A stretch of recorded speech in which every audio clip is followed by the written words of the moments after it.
પિંગળ પિંગળ તો અદ્ભુત શસ્ત્ર છે સાહેબ. એના જેવું શાસ્ત્ર, એના જેવી ભાષા, એનું લાવણ્ય એ તો કોઈ પાસે નથી.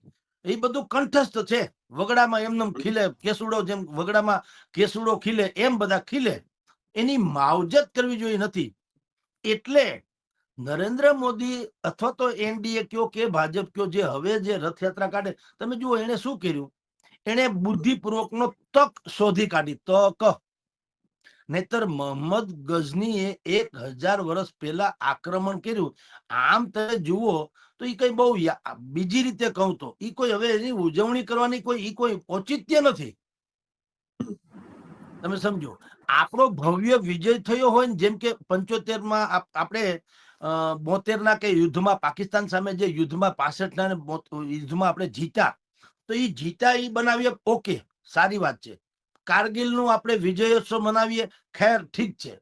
આ તો તમે મને ધોલ મારી ગયા, મારી 10મી પેઢીને હું કેમ કેવું જોઈએ કે આજથી 20 વર્ષ પહેલા મને નરેન્દ્રસિંહજી ધોલ મારી ગયા હતા, એવું હાલે? પરંતુ હું આપને રોકીશ જગદીશભાઈ, કદાચ એવું બની શકે. આપે કીધું ચોક્કસ કે એને યાદ રાખવાની શું જરૂર, પરંતુ તેના થકી હું એવું માનું છું, તેના થકી જે વીરોએ બલિદાન આપ્યા, જે મોહમ્મદ ગઝનીએ આક્રમણ કર્યું અને તે વિસ્તારના જે વીરો, જેમ કે વંથલીના અમારા વિજયપાલસિંહ ડોડિયા સહિત અનેક વીરો, પુરુષો, સ્ત્રીઓએ બલિદાન આપ્યા, કદાચ એને આ પર્વ દ્વારા યાદ કરવામાં આવી રહ્યું છે, એવું નહીં? બિલકુલ, હું પણ એ તરફ જ આવું છું ને.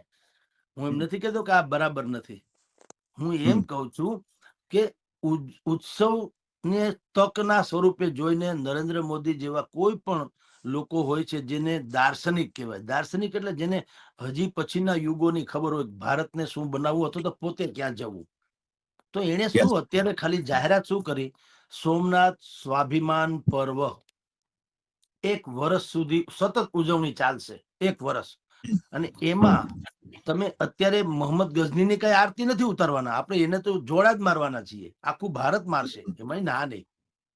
પણ ઈ થકી તમે જે કીધું તેમ હવે ધીરે ધીરે ધીરે વર્ષ આખું દરમિયાન બધું જ થશે. અને જે આક્રાંતાઓ, એટલે મોગલ આક્રાંતાઓ સામે જે લડ્યા હતા અને જેણે શહીદી વહોરી, આપે કીધું તે પ્રમાણે, અથવા જેણે જે યોગદાન આપ્યું, એ બધા જ વર્ણ, બધા જ કોમ, બધી જ વ્યક્તિ, બધો જ સમાજ, જે તે પ્રદેશ, આ બધાના ગુણગાન ગાવામાં આવશે વર્ષ દરમિયાન. અને આપની જાણ ખાતર સંભવ છે કે મિની યાત્રાઓ, જેમ સોમનાથ થી અયોધ્યા સુધીની અડવાણીજીએ 25મી સપ્ટેમ્બર 1990 થી યાત્રા શરૂ કરી, બિહારમાં ધરપકડ થઈને પછી